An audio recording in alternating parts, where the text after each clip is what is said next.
இலக்கிய ரசிகர்கள் அனைவருக்கும் என்னுடைய எந்நேர இனிய வந்தனங்கள். இன்றும் கூட ஒரு நல்ல இலக்கிய செய்தியோடு உங்களை சந்திக்கிறேன்.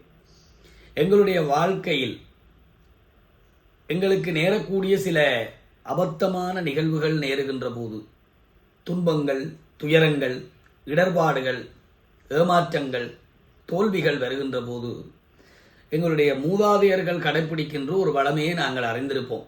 அதாவது எல்லாம் நன்மைக்கே. எல்லாம் நன்மைக்கே என்று சொல்லுவது ஒரு மரபு, ஒரு பழக்கம். சரி, ஏதோ நல்லதுக்கென்று எடுத்துக்கொள்ளுவோம்.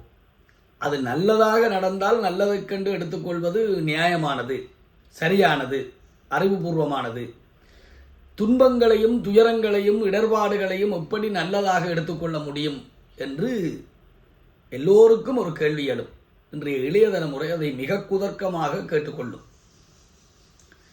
இது உங்களை நீங்களே ஏமாத்துகின்ற வேலைதானே, அல்லது மற்றவர்களுக்கு ஏதோ ஒரு தேற்றம், ஒரு ஆறுதல், ஒரு சமாதானம் என்ற பெயரிலே நீங்கள் செய்கின்ற அப்பட்டமான பொய், இப்படித்தான் இளைய தலைமுறை எடுத்துக்கொள்ளும். ஆனால் எங்களுடைய முன்னோர்கள் அதை ஏமாற்றுதலுக்காகத்தான் சொல்லிக் கொண்டார்களா என்றால் இல்லை.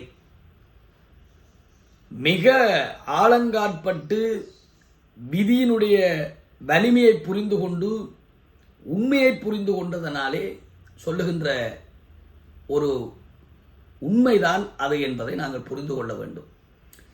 கீதாசாரம், பகவத்கீதையிலே கிருஷ்ண பரமாத்மா அர்ஜுனனுக்கு எடுத்து சொன்ன உபதேசங்களிலே மிக முக்கியமானது இந்த கீதாசாரம் என்கின்ற வரியிலே. அதாவது பகவத்கீதையினுடைய சாராம்சமாக பிளிசாராக ஒரு 10-12 வாக்கியங்களை கூறுவார்கள்.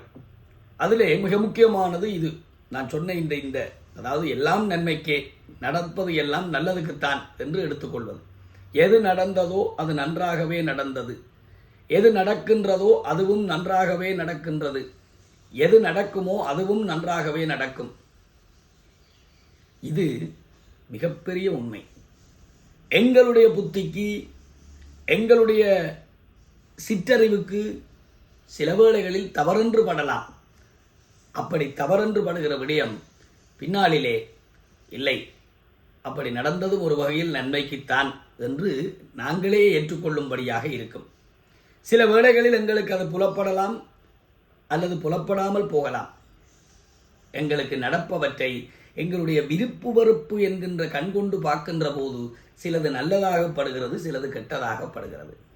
ஆனால் ஞானிகள் எது நடக்கிறதோ அது சரியாகத்தான் நடக்கிறது, நன்றாகத்தான் நடக்கிறது. அவற்றை கண்டு இது தவறு, இது துன்பம், இது தொல்லை, இது இடர்பாடு என்று எடுத்துக்கொள்வது என்பது மனித மனங்களினுடைய விருப்பு வெறுப்புத்தான் என்பதை புரிந்து கொள்வார்கள். ஒரு அரசன் இருந்தான். அவருக்கு ஒரு நல்ல மந்திரி, பக்குவமானவர், நிதானமானவர், நேர்மையானவர், அறிவார்ந்தவர், நல்லவர். ஆனால் அவர் எது செய்தாலும், எப்பொழுது எது நடந்தாலும் பாடமாக்கின மாதிரி மனதில் பதித்த ஒரு வாக்கியம் வைத்திருப்பார். எது நடந்ததோ எல்லாம் நல்லதுக்குத்தான், எல்லாம் நல்லதுக்குத்தான். அது நல்ல காரியங்களிலும் தான் அவருக்கு அது பழக்கம். எது ஆனாலும் எல்லாம் நல்லதுக்கே, எல்லாம் நன்மைக்கே என்று சொல்லுவார். அரசனுக்கு அவர் மீது ரொம்ப மதிப்பு, உண்மையிலேயே மதிக்கத்தக்க ஒரு மனிதர். ஒரு நாள் இப்படி பல தடவைகளில் அரசனுக்கு சொல்லுவார். சில வேளைகளிலே அரசனாலே ஏற்றுக்கொள்ளக்கூடியதாக இருக்கும், சில வேளைகளிலே புரியாது, சச்சரவுகள் ஏற்படும். ஆனால் அந்த மனுஷன் தன்னை மாற்றிக்கொள்வதாக இல்லை. யாரு? மந்திரி. எப்பொழுது பார்த்தாலும் அதைத்தான் சொல்லுவார். எல்லாம் நன்மைக்கே, எல்லாம் நல்லதுக்குத்தான். பெரும்பாலானவர்களுக்கு இது தெரிந்திருக்கக்கூடும். நான் இந்த செய்திக்கு மிக பொருத்தமானது என்ற வகையிலே இந்த கதையை பதிவு செய்கிறேன். ஒரு நாள் அரசனுக்கு ஏதோ மாம்பழம் வெட்டினானோ என்னமோ ஏதோ செய்தான். கையிலே ஒரு காயம் ஏற்பட்டு விட்டது. கட்டு போட்டிருக்கிறான், மருந்து இடப்பட்டிருக்கிறது, வலிக்கிறது, கையிலே இருந்து குருதிப்பெருக்கு, அது இது. மந்திரியார் அப்பொழுதுதான் வருகிறார். அரசே, என்ன ஆகிவிட்டது கையிலே? இப்படி கத்தி வெட்டி விட்டது, காயம் ஏற்பட்டு விட்டது. அப்படியா? எல்லாம் நன்மைக்கே. அரசனுக்கு கத்தி வெட்டின வலி கையை நோகடிச்சதை விட இந்த வார்த்தை அதிகமாக நோகடிச்சது. மந்திரியார் எப்பொழுதும் சொல்லுகின்ற வார்த்தை, மந்திரியார் மன்னனுக்கு ரொம்பவும் மதிப்புக்குரியவர். ஆனால் இந்த வேதனையிலே கத்தி வெட்டி குருதி பெருக்கெடுத்து வேதனையிலே இருந்த இந்த சூழ்நிலையில் இந்த வார்த்தை அரசனுக்கு கோபத்தை உண்டு பண்ணிவிட்டது. அரசன் அன்றைக்கு எல்லை மீறிய கோபத்துக்கு ஆளாகிவிட்டார். மந்திரியாரே, மதிகட்டு போய்விட்டதா உமக்கு? என்ன ஆணவம்! எனக்கு கையிலே ஏற்பட்டிருக்கிற காயம் உமக்கு நல்லதாகப்படுகிறதா? யாரங்கே? உடனே இந்த மதிகட்ட மந்திரியை சிறையில் அடையுங்கள். கோபத்தில் அரசன் சொன்ன அடுத்த பேச்சு எங்கே? அரச உத்தரவுக்கு மறுபேச்சு இருக்குமா முடியும்? உடனே கொண்டு போய் சிறையிலே அடைத்து விட்டார்கள். மந்திரியாருக்கு எந்த பிரச்சனையும் இல்லை. அவர்தான் எதையுமே நன்மை கண்டெடுக்கிறவராச்சே. அவர் எல்லாம் நன்மைக்கு என்று சிரித்து கொண்டு போய்விட்டார். அன்றைய தினம் காட்டுக்கு வேட்டைக்காக போவதாக திட்டமிடப்பட்டிருந்தது. திட்டத்தில் மாற்றம் செய்ய வேண்டாம் என்று நினைத்து அரசன் மந்திரியாரை விட்டுட்டு மற்றவர்களை எல்லாம் அழைத்து கொண்டு போய்விட்டான். வழக்கமாக அரசன் எங்கு போனாலும் பக்கத்திலே உடனிருப்பவர் இந்த மந்திரியார். ஆனால் அன்றைக்கு அவர் சிறையில், அரசன் காட்டுக்கு போய்விட்டான். காட்டிலே பல இடங்கள் எல்லாம் சுற்றி பார்த்து வேட்டையாடி இப்படியெல்லாம் வருகிறார். ஒரு இடத்திலே ஒரு புலி உருமலோ சிங்கத்தினுடைய கர்ச்சனையோ கேட்கிறது. சேனை அத்தனையும் சிதறுண்டு போகிறது. அப்படி சிதறுண்டு நாலா பக்கமும் சிதறி ஓடிய அந்த சந்தர்ப்பத்தில் அரசனை சுமந்து வந்த குதிரை எல்லை மீறி கோபத்தை அதான் நிதானம் இழந்து பாய்ந்த பாய்ச்சலிலே அரசன் ஒரு இடத்தில் வீழ்ந்து விட்டார். அரசனுக்கு வீழ்ந்த அந்த அதிர்ச்சியில் மயக்கம் உண்டாகிவிட்டது. சேனை எல்லாம் அங்கேயோ சிதறுண்டு போய்விட்டது. அன்றைக்கண்டு அரசனுடைய காலத்தை பாருங்க. அந்த காட்டிலே வனதேவதைக்கு பலி கொடுக்கின்ற நாள். அங்கே இருக்கக்கூடிய அந்த காட்டுவாசிகள் எல்லோருமாக ஒரு நல்ல சுத்தபத்தமான வீரன் ஒருவனை தேடி வலம் வந்து கொண்டிருக்கிறார்கள்.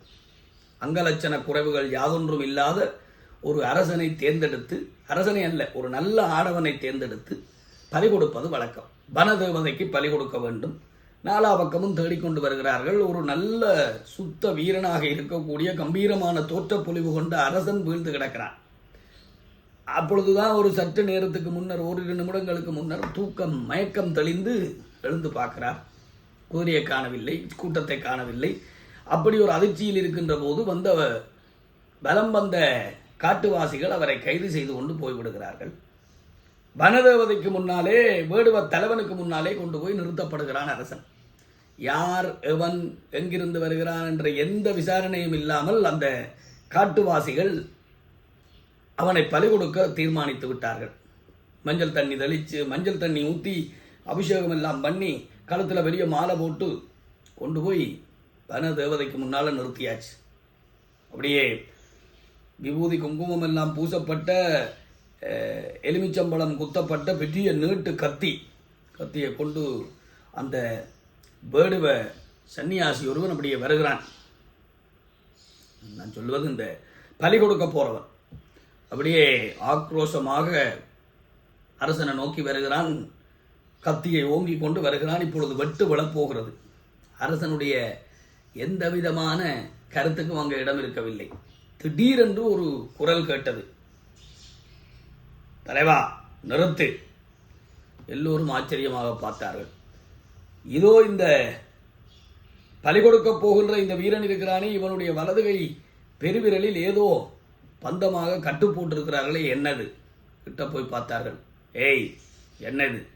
காலையில் தான் கத்தி வெட்டிச்சது, கையில் பெரிய காயம் உண்டு ஆகிப்போச்சு, கட்டு போட்டிருக்கிறேன்.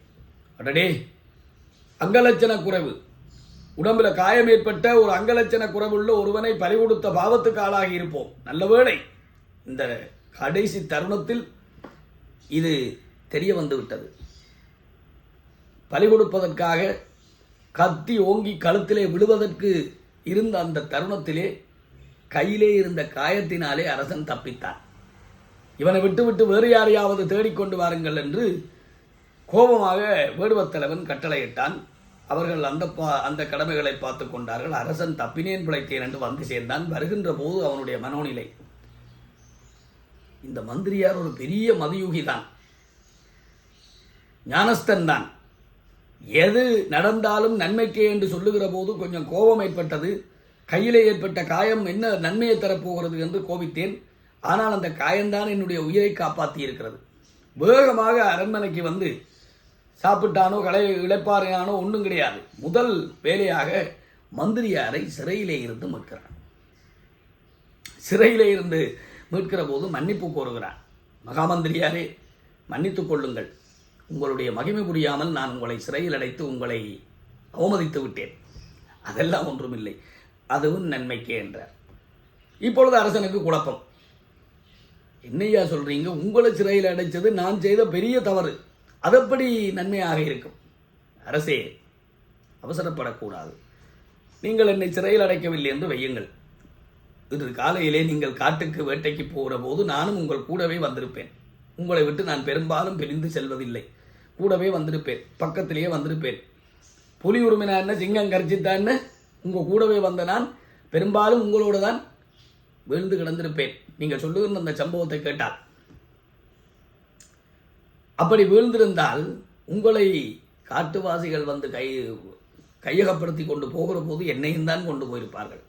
உங்களுக்கு கையிலே காயம், தப்பியிருப்பீர்கள்.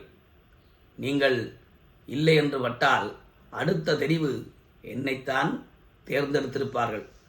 ஆகவே நீங்கள் என்னை சிறையில் அடைக்காமல் உங்களோடு காட்டுக்கு கூட்டிக் கொண்டு போயிருந்தால் உங்களுடைய உயிர் பிரிவதற்கு பதிலாக என் உயிர் பிரிந்திருக்கும்.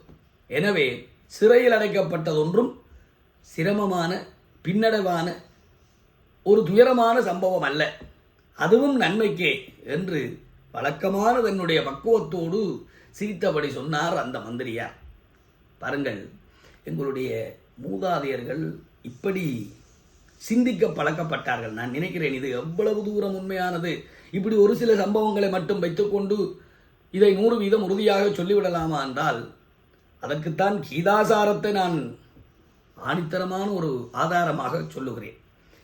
இது நான் நினைக்கிறேன் 100% உண்மையா இல்லையா, இப்படி எடுத்துக்கொள்வது எங்கள் வாழ்க்கையினுடைய இடர்பாடுகளின் போது கடந்து செல்வதற்கு மிகச்சிறந்த ஒரு பக்குவமான ஒரு புரிதல். இந்த மனோநிலையை வளர்த்து கொண்டால் எந்த இடர்பாட்டிலும் நாங்கள் சோர்ந்து போக மாட்டோம், நிலை தடுமாறி போக மாட்டோம். பக்குவத்தோடு எதையும் கடந்து செல்லக்கூடிய மிகப்பெரிய வரத்தை, அனுபவத்தை பெறுவோம். இந்த நல்ல செய்தியை உங்களோடு பகிர்ந்து கொண்டு மீண்டும் ஒரு நல்ல செய்தியோடு உங்களை சந்திக்கும் வரை உங்களிடமிருந்து விடைபெறுகிறேன். சாதனை செய்க பராசக்தி, சாதனை செய்க. நன்றி, வணக்கம்.